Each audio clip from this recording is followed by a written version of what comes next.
I del 8, der snakker jeg lidt om, hvordan det gik til, at vores dåbsattest gik hen og blev sikkerheden eller kautionen for obligationer, i hvert fald inden for sø- og handelsretten.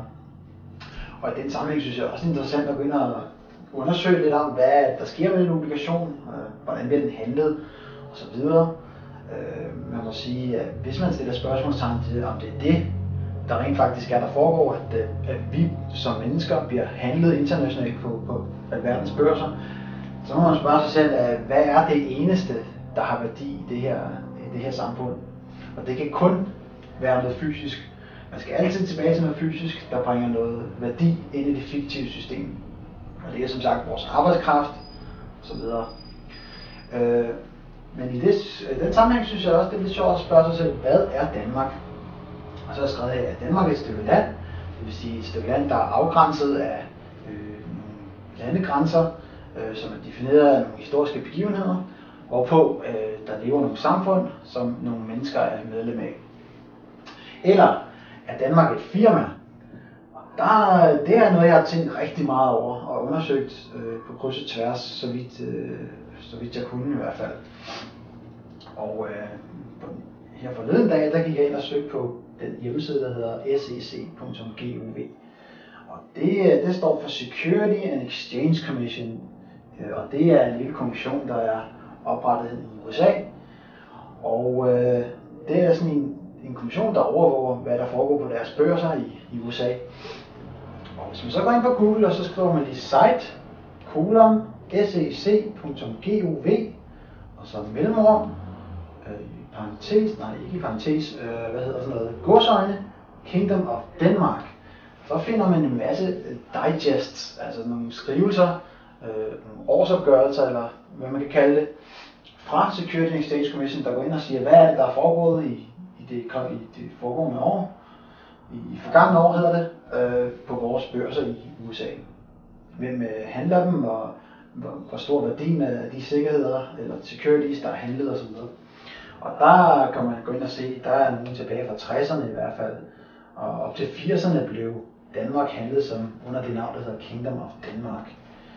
Og de obligationer, som sagt, altså som jeg ser det i hvert fald, så kan det kun være de obligationer, som ligger til grund for vores dåbsattester, i sidste ende i hvert fald.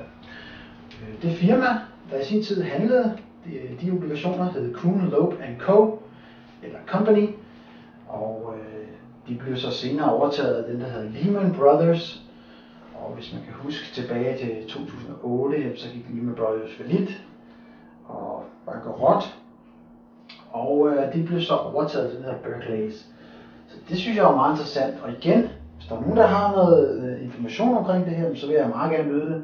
Fordi jeg synes, det er meget sjov og interessant historie det her. Hvad er det egentlig lige, der foregår, og hvem udsteder de her obligationer, og hvem er i besiddelse af dem osv. Og det vil jeg også snakke lidt videre om her lige om lidt. Men i hvert fald, hvordan det hænger sammen i Danmark, på den danske side af det. Men prøv for eksempel at gå ind på Wikipedia, og så søg på Kuhn, Loeb & Co. Og så vil du se, blandt deres klienter, der er Kingdom of Denmark i hvert fald listet, sammen med Anheuser-Busch, som er jeg tror det er et ølfirma, og en masse andre kendte firmaer. Så det synes jeg også var lidt sjovt at gå ind og se på. Hvis vi lige vender tilbage til dåbsattesten bare et øjeblik her, og så kigger på den, det får udskrevet af sognet, der vil du se din mors og dit fars navn rent faktisk står med kursiv. Og det betyder, at der rent faktisk har ligget en underskrift på et eller andet tidspunkt på en eller anden måde, og det har jeg ikke helt fundet ud af endnu, hvordan det hænger sammen.